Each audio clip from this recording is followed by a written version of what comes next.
This is Dr. John Ballas, and he's a guy I want you to get to know because he's good heart, good man that has proven that you can come from wherever you come from and you can make it to the top. This is a great top flight doctor that I want you to have the opportunity to get to know. So, John, here's what I want to find out here. You know, I don't think we're talking silver spoon as far as the way you were brought into this particular country, and it's pretty fascinating. I don't have any experience like you have, so I want you to tell us your dad. Tell us about your dad and your mom and where they came from, and give us a little of that history stuff. It's fascinating.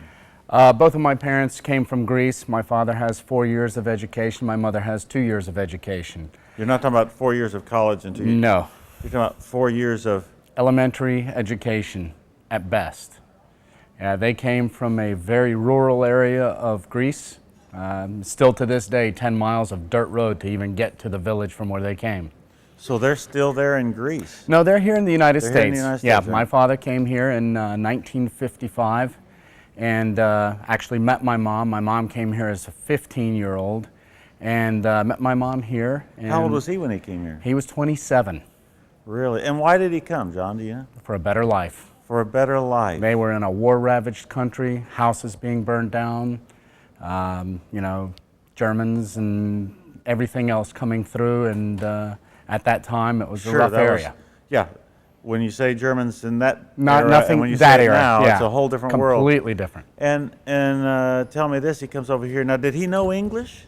No English. Neither one of them did. Neither one of them knew English. They come over to America, they've got 4th grade education and no English. What did they do? $12 in his pocket. That's all he had. He worked. He got a job in a restaurant, got a job washing dishes. And from there he moved up the ladder till he obviously bought his own place. He bought his own place about 4 years after they came to the United States. Okay, now, he met her over here, so he didn't have a family at that time? Nope, he was the oldest in his family. He ended up bringing everybody in his family over to the United States, but at the time he came here by himself. I see. And how many kids are there in your family? In my family, my immediate family, I have 2 brothers and 1 sister. So there's 4 of you. So yeah. Here he comes, and he's establishing himself as a dishwasher in the United States of America. I assume, does he speak any English now? He's learning it. He's learning as he goes. How old is he? Well, at this point, he's almost 30 years old as he's learning it. Okay. I was thinking of learning Greek too, but I don't know, I'm not sure. And then let's find out here. He has 4 kids. You guys now, and as you, what's happened to the 4 of you? What do you? My oldest brother is a federal drug agent. He works for Uncle Sam. He travels the world. He's been a federal agent now for over 20 years. My middle brother is a vice president for New England Financial. He travels all over the Northeast coast. All of us are all college graduates. My sister was an exec with IBM, decided to put that aside to have a family, and her husband is a dentist, and me being the chiropractor. John, that is awesome. Where did you get the dream? Where did the vision come from? What made you want to become such a top-flight professional? My parents. I mean, you see the drive that your parents give you, and they constantly go. I was telling a couple of friends of mine, my dad, I remember years ago, we got into a little bit of a disagreement, and long story short, I remember telling my dad that no matter what I did, it wouldn't please him. Really? And then all of a sudden, it took me a long time to realize that what he was telling me was don't ever quit, don't ever stop driving your car. Because the minute you stop going forward, you go backward. Wow. How did you choose chiropractic? Where did that come from? I've always wanted to be in medicine, and it was the only form of medicine that made sense to me. It was saying, hey, let's get to the root of the problem. Let's not treat a symptom. So you had been treated before you went to school? Yes. You did? Yep, sure did. My dad did, my brother did, absolutely. Really? That's pretty fascinating. How did you work your way through school? How did that go? Did your dad pay for you, or what happened? Absolutely not. No, I mean, even through undergraduate school, I had 3 jobs. I worked at UPS, moving boxes out of trucks, worked in a restaurant cooking, and worked at a fitness equipment company, actually, of all things, putting gym equipment together. And then when I was in chiro school, I worked in a restaurant, again, waiting tables. You did? And when you graduated from chiropractic school, did you go right into practice? Nope. What'd you do? I actually took a little time. I went to Greece so I could learn more about the country. You did. And then after about 6 months, I went into practice. Went in as there associate. or here? Here. And do you speak Greek? Absolutely. You speak Greek? Speak, read, and write it. Do you really write? Yeah. You can write Greek? Yeah. Right, me too. Isn't this great?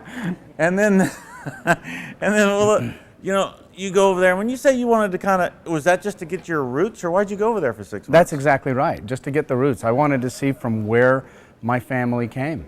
I wanted to see my parents' houses, their homes over there. I wanted to see, from my grandparents and my great-grandparents. I wanted to see our history. And now, have you gotten married yet, or where were you? Yes, I've gotten married. You got married, was that in chiropractic school or what? No, it was not in chiro school. It was actually about 4.5 years ago. I've been in practice since 1999. Okay, so let's get that. So you came back from Greece. Mm-hmm. You associated? I associated for a little over 4 years, and then you opened my own practice in in 2003. In 2003. How much in student loans and all that? What did you get in it? $127,000 is what I owed. We're probably at about 100 right now. And then but it's down. Obviously it's easy. It doesn't matter. Yeah, nah. All right, and then okay, so you go into practice, and when did you become a client? When did you join Integrity? I joined Integrity Management 3.5 years ago. And why did you join? Well, actually, of all things, my roommate in chiropractic school told me to come to an Integrity seminar, and he said, you have to come see these guys. Honestly, I was kind of soured on the profession a little bit as far as that goes until I came to this seminar. And it was that free seminar of all things that I went to that opened my eyes. And I brought my wife with me, and immediately the two of us said, and we sat down with you, and you looked me in the eye, and that was enough for me. Where were you at? You said you were soured on the profession. At that time, where were you at in practice? What was happening? What made you sour? Well, I just think what made me sour was seeing how a lot of chiropractors supposedly treated the others. You hear these stories about, chiropractors eat their young and all that. And I can tell you 3.5 years later, that is not true. Awesome, awesome. And then, were you financially doing all right then at that point, or was it still a struggle? We were struggling. We were getting by. We were doing okay. I'm not complaining about what we were doing at all, but I knew there was more out there, and I knew that I needed some help. It wasn't happening the way you dreamed it. No. And that's what kind of makes you sour a bit. A little bit, yeah. And then you'd end up blaming yourself or or others for things, not really looking in the mirror, and so. So now you're top flight. What's your experience now? How are you enjoying practice now? How are you enjoying life now? What's the difference? Keith, I love it. Absolutely love it. I love life, love chiropractic, love, my wife. I mean, we just have a great relationship. My family, although we don't have children, we are constantly with our families, either my wife's family or my family. And now, is her family from Greece too? Nope. My wife is an Alabama girl. No. Yep. No. Yep. So how do the Greeks accept her? Oh, they love her. They love her, huh? You kidding me? Of course. She's you can't. There you go. You can't help but love her. Does she use Windex on her pains, or maybe not? I don't No, know. it's vinegar. Is it vinegar?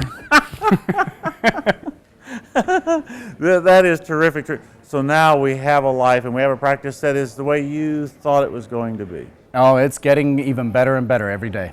Awesome. And honestly, I really owe so much of that, attribute so much of that to you guys. It's not just giving me the systems, but it's changing me as a person, changed the way I've thought, the way I look at things, constantly instilling the positive in us. And for that, that's immeasurable. You cannot put a dollar figure on that. So even though you've grown dramatically, it's made life easier. Oh, much easier. Yeah, we've expanded our office. We added a couple thousand square feet to our office. We've more than doubled our practice from when we first started 3.5 years ago with you guys, and it's not going down. Even in this supposed difficult economy, we're still up even from last year and the year before. We have not had a year that we've gone down in statistics.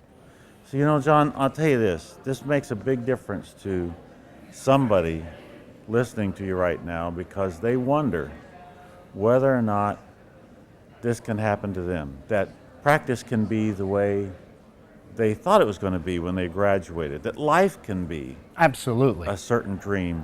You know, what would you tell this person?